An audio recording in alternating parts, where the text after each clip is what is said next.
Hello students, good morning. I am a science teacher from Shriram Academy High School, Satna, and I have come to your door to educate you people through audio and video lectures. So students, in this class we will be starting the subject science for class 9. This is a series of lesson for chapter number 2, that is matter around the sphere. Okay, so this is the part of 5 of the lesson. So now in the previous classes we have learned about the different types of mixtures such as homogeneous, heterogeneous, solution, suspension and colloidal solutions. Now we will be learning in this particular lecture the separation of different components of a mixture. ठीक है, कैसे separate करेंगे, separating the components of mixture. So बेटा यहाँ पे 7 methods हैं. There are 7 methods by which we separate different types of mixtures. ठीक है, different nature के mixtures होते हैं, तो उनके लिए different techniques का इस्तेमाल करना पड़ता है. ठीक है, यहाँ पर 3 टेक्निक्स के बारे में हम पढ़ेंगे आज, evaporation, centrifugation and separating funnel के बारे में. Okay, so first one is evaporation. ठीक है, अब आपके पेज नंबर 19 पर एक्टिविटी 2.4 दे रखी है. There is an activity 2.4 in which there is separation of dye from the ink. Okay, blue black ink. There is a separation of colored dye from blue black ink. There is a figure 2.5 shown there, in which in a watch glass the ink is being heated. Okay, it is being heated in so water bath, in a water bath. So what will happen, जब भी heat होगा तो heat करने से क्या होगा, evaporation. हमने पिछले चैप्टर्स में पढ़ चुका है. इवेपोरेशन क्या होती है, द लॉस ऑफ वाटर, है ना. जब वाटर क्या करता है, वेपर गैसेस फॉर्म में चेंज हो जाता है, तो उससे यहाँ पर 2 चीजें होंगी. ठीक है, जो भी आपका मिक्सचर है वो मिक्सचर किस चीज से बना हुआ है, 2 चीजें से बना हुआ है, non volatile and volatile. Volatile वो होता है जिसको बेटा टेम्परेचर देने पे वो क्या हो जाए, गैसेस फॉर्म में चेंज हो जाए. नॉन वोलेटाइल वो होता है जिसको टेम्परेचर देने पर भी क्या हो, नॉन गैसेस फॉर्म में चेंज ना हो, उसको हम नॉन वोलेटाइल कहते हैं. ठीक है, अब जो हमारा मिक्सचर है दैट इज इंक, वो इंक में 2 कंपोनेंट्स हैं, सॉल्यूट एंड सॉल्वेंट. सॉल्यूट जो है वो क्या है, डाई है. डाई हमारा क्या है, नॉन वोलेटाइल सब्सटेंस है. और जो सॉल्वेंट है that is water, that can be evaporated. Water है वो क्या हो सकता है, इवेपोरेट कर सकता है, मतलब वो वोलेटाइल है. तो हम जब हीट करते हैं तो वहां से क्या होगा, ये इसका इवेपोरेशन हो जाएगा और ये जो नॉन वोलेटाइल रेसिड्यू है डाई वो वहां पर रह जाएगा और उसी को हम कलेक्ट कर लेंगे. इससे हमने क्या किया, we have separated the dye from its solvent. Okay, अब नेक्स्ट बात करेंगे हम सेंट्रीफ्यूगेशन प्रोसेस की. सेंट्रीफ्यूगेशन प्रोसेस, सो बेटा आपने देखा होगा अपने घरों में या फिर गांव वगैरह में दादी जी या फिर मम्मी जी क्या करती हैं, एक स्टिक होती है, स्टिक के नीचे यहाँ पर ऐसे there is a wheel. Okay, there is a wheel of spokes, है ना, उसको चर्नर कहते हैं, मिल्क चर्नर, या फिर कह सकते हैं मथनी, हिंदी में कहते हैं मथना.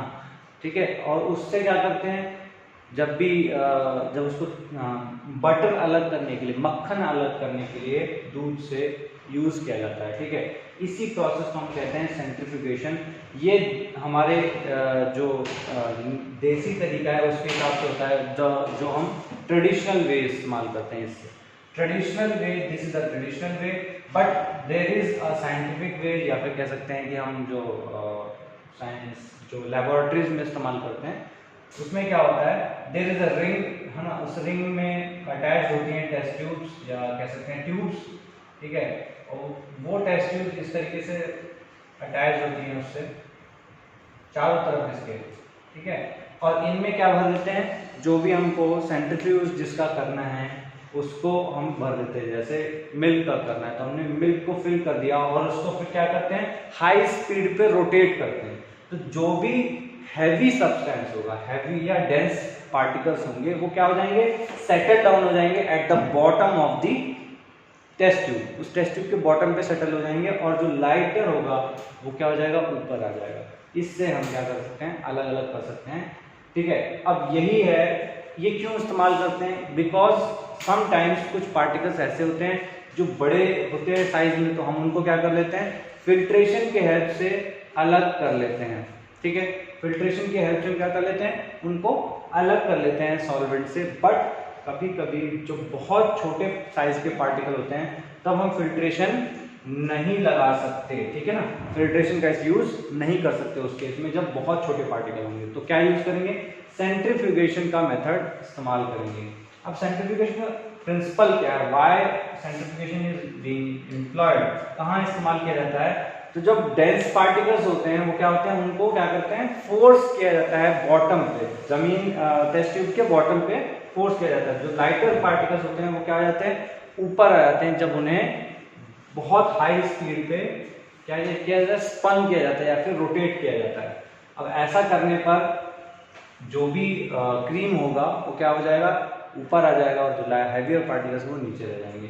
इसका यूज कहाँ का होता है सेंट्रीफ्यूगेशन का, क्या देख लीजिए।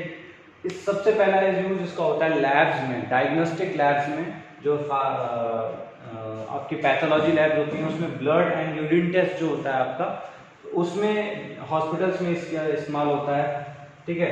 डेयरीज में इस्तेमाल होता है बटर को क्रीम से अलग करने के लिए, ठीक है, सॉरी बटर को क्रीम से अलग करने के लिए, ठीक है।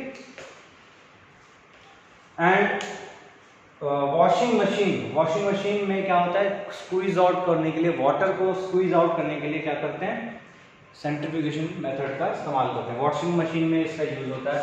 दो ये तीन यूजेस हैं इसके सेंट्रीफ्यूगेशन टेक्निक के। Next is separating funnel. तो आपकी बेटा पेज नंबर 20 पर एक फिगर दे रखी है 2.6। तो सेपरेटिंग फनल का यूज क्या होता है, इसका यूज तब वो करते हैं बेटा जब दो जो कंपोनेंट्स हैं वो कैसे हो, इमिसिबल लिक्विड्स हो। इमिसिबल लिक्विड्स कौन से होते हैं, जो आपस में घुल ना सकें, ठीक है ना। ऐसे लिक्विड्स जैसे कि ऑयल एंड वाटर, वो क्या आपस में मिल जाते हैं क्या, कभी नहीं मिलेंगे। तो ऐसे लिक्विड्स को क्या कहते हैं हम, इमिसिबल लिक्विड्स कहते हैं, जो ये आपस में मिक्स ना हो पाए, ठीक है।